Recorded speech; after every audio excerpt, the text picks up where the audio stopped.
Hi, ഇതെൻ്റെ first vlog video ആണ്. എൻ്റെ ഫസ്റ്റ് സോളോ ട്രിപ്പും കൂടെയാണ്.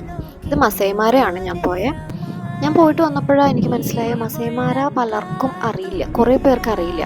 ആക്ച്വലി എനിക്ക് എങ്ങനെയാണ് മനസ്സിലായെന്ന് വെച്ചാൽ രൺബീർ കപൂറിൻ്റെ ഒരു വീഡിയോ കണ്ടിട്ടാണ് ഞാനിത് മനസ്സിലായി, ഇങ്ങനൊരു സ്ഥലം ഉണ്ടെന്നുള്ളത്. ഇത് എവിടെയാണെന്ന് ഞാൻ പറയാം. ഇത് ആഫ്രിക്കയിൽ കെനിയ നമ്മൾ കൂടുതലും മറ്റേ ക്രിക്കറ്റ് കളി നടക്കുമ്പോഴാണല്ലോ അറിയുന്നത്. അപ്പോൾ കെനിയയിലാണ് ഈ മസൈമാര. അവിടെ ആഫ്രിക്കൻ സഫാരി ഇഷ്ടപ്പെടുന്ന എല്ലാവരും മസൈമാരയിൽ പോകണം കേട്ടോ. ഇനിയിപ്പോൾ അവിടെ പോകേണ്ട ഡീറ്റെയിൽസ് ഞാൻ പറഞ്ഞുതരാം. കുറേ പേര് ചോദിച്ച ക്വസ്റ്റ്യൻ, എങ്ങനെയാണ് പോകേണ്ടത്, എന്തൊക്കെയാണ് വേണ്ടത്, എങ്ങനെയാണ് വിസ എടുക്കേണ്ടത്, ആ ഡീറ്റെയിൽസ് ഞാൻ പറഞ്ഞുതരാം. ഇതിൽ വിസയാണ് വേണ്ടത്. വിസ ഓൺ അറൈവൽ അല്ല.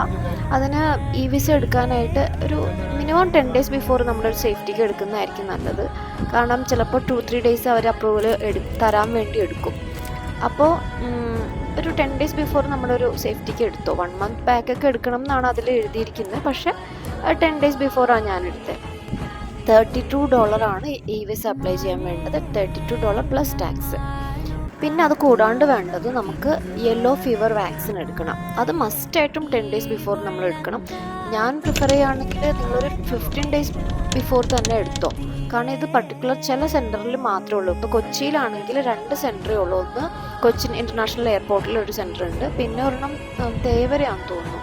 അപ്പോൾ ഈ 2 സ്ഥലങ്ങളേ ഉള്ളൂ. ഏറ്റവും നിയറസ്റ്റ് ആയിട്ടുള്ള സ്ഥലം പോയിട്ട് ഇതെടുക്കാം. രാവിലെ 10 മണിക്ക് തന്നെ പോയിട്ട് നമുക്ക് ക്യൂ നിന്നിട്ട് എടുക്കണം. പക്ഷേ ലിമിറ്റഡ് സ്ലോട്ടേ അവർ ഒരു ദിവസം കൊടുക്കുള്ളൂ. അതുകൊണ്ട് ഏകദേശം ഉച്ച വരെ നമുക്കവിടെ സ്പെൻഡ് ചെയ്താലാണ് ഇത് സർട്ടിഫിക്കറ്റ് കിട്ടുക. ഇതുണ്ടെങ്കിൽ മാത്രമേ നമുക്ക് പോകാൻ പറ്റൂ. അപ്പം റിസ്ക് എടുക്കേണ്ട. 10 days ബിഫോർ എന്ന് പറയുമ്പോൾ ഒരു 15 days മുമ്പ് തന്നെ എടുക്കണം. കാരണം അതിൽ പ്രത്യേകം എഴുതിയിട്ടുണ്ട് 10 days ബിഫോർ നമുക്ക് യെല്ലോ ഫീവർ വാക്സിൻ്റെ സർട്ടിഫിക്കറ്റ് കിട്ടണം എന്നുള്ളത്. അതെടുത്തതിന് ശേഷം നമുക്കങ്ങനെ പനി വന്നാൽ തരാനുള്ള ഡോളൊക്കെ തന്നുവിടും. പക്ഷേ എനിക്ക് അങ്ങനത്തെ പ്രശ്നങ്ങളൊന്നും ഉണ്ടായിരുന്നില്ല.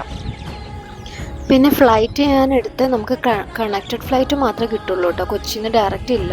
അപ്പോൾ കൊച്ചി ടു മുംബൈ ടു നൈറോബിയാണ് കിട്ടുക. നൈറോബി എന്നാണ് അവിടുത്തെ എയർപോർട്ടിൻ്റെ പേര്, സ്ഥലത്തിൻ്റെ പേര്. നൈറോബിയിൽ നിന്ന് കാറിൽ മസൈമാരയിലേക്ക് പോവും. ഒരു 5 hours ജേർണി ഉണ്ട്.